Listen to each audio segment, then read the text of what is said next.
Welcome.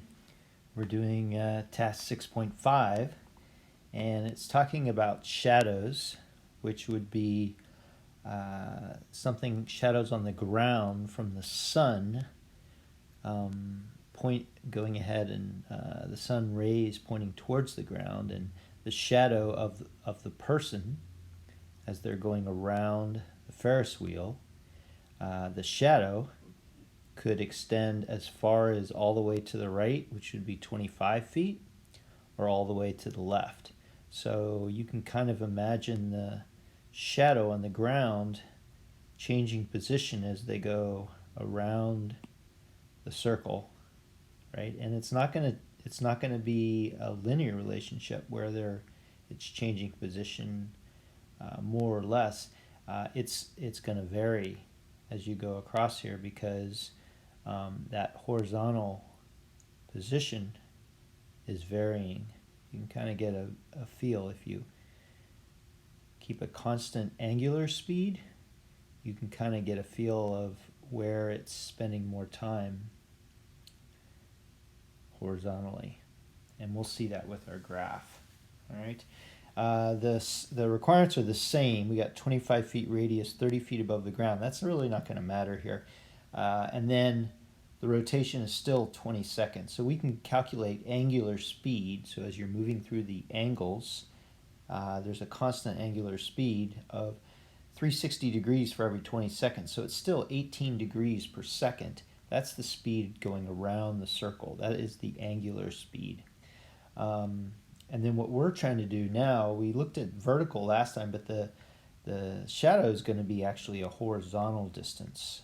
So it's going to the right and the left of the center point. Okay, we're assuming the origin is the center point. So right, left in terms of that center point. So let's see. So yeah, we have a couple of these. We know right off that we assume the start is here. We know right off at 0 seconds. When we look at, and I actually need to, yeah. So that's at 0 seconds, and we know that this would be at 5 seconds here, and we know that this would be at 10 seconds, and the bottom here would be 15 seconds, and then the 20 seconds, which is also the 0 seconds, is our starting point. And then as we keep going, we keep adding 5 seconds each time. So therefore, using time, we can figure out what is the position for that given time. And we can actually graph that position if you look down here. So I plotted points that we know. We know that the independent variable here is going to be time in terms of seconds, and we know the vertical dependent variable, this is going to be horizontal position, and this is going to be in terms of feet. And again, the 0 position is the origin here. So we're going to start right over here on the right, and that's at 25, and then at 5 seconds we're going to be at the top here, so that's at the 0 position. So if you plot each of these points, let me do this in blue, you'll get a general idea of what this graph would look like.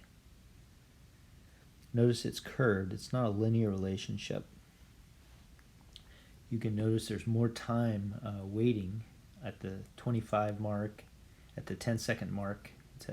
It's around 25, as well as at the 20-second mark.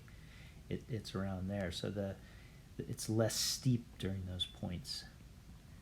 All right, so this would be the cosine curve that we're drawing. It's a sinusoidal, and we could get more specific points by using the cosine function.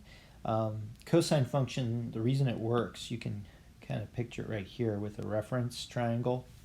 So we know the cosine function is the adjacent side, which would be x, divided by the hypotenuse, which is r. So cosine of theta, whatever angle that is going to be x over r. We can rewrite that as x the horizontal distance, if we multiply both sides by r, we can rewrite that as x equals r times the cosine of theta. Now we can do some calculations here, and let's label this in terms of seconds on the diagram so it makes it a little bit easier. So this is either 0 or 20 seconds.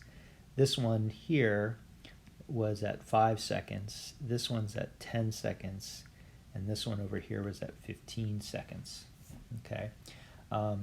We know that it's 18 degrees per second, so this one would be 2 seconds, 4, 6, 8, 10, 12, 14, 16, and 18 seconds. So that gives us some ideas, and we can use that to kind of check our calculations to make sure that they're close. So for example, at 1 second, using the x position as r times the cosine of theta, so that the r is always going to be 25 here, and the cosine of theta is going to be degrees, and that's going to be 18t. Okay, so 18, and in this case t is equal to 1. So 25 cosine of 18 is approximately 23.8. That would be at 1 second here. And you know, yeah, so this is at 20 seconds. This is also at 25 feet at this point right here. So the 23 feet that we have here is probably a pretty good estimate. The rest of these, same type of thing. We can say radius times the cosine of theta, which is 18 times 2. And this one is at 20.2. Notice that let's see, the next one over here, this was 20.2, but if we go down to 8 seconds over here, notice that the distance, okay, the x distance here, it's the same distance but a different direction from the 2 second mark. So therefore, that's why we end up with a negative value, a negative 20.2. So that one's going to be 25 cosine of 18 times 8. And just like with the sine function, as it exceeds 90 degrees, that function is going to be able to calculate and return a negative value for x, because it's making assumption that you're working with the unit circle, and if it's greater than 90 degree angle of rotation, it's going to be moving to the left. Some other ones that you see for 4 seconds, 25 times the cosine of 18 times 4, well, that's approximately 7.7, and that compares to 14 seconds, 25 cosine of 18 times 14, and that's going to be approximately negative 7.7. So if you look on the chart at 8 seconds, which is right here, and you compare that 8 seconds that we have to, I lost my place here, yeah, negative 7.7, so, actually 4 seconds, we're comparing it 4 seconds.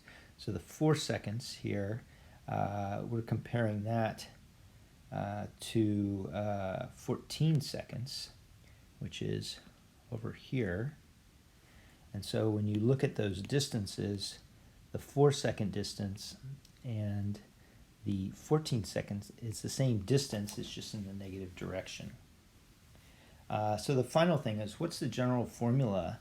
We're going to say x of t, because x implies horizontal, and we're going to say that it's going to be the radius, which was 25, and we're going to use the cosine function because we've said that it's the cosine function that we can use here for x. So it's r times the cosine of theta.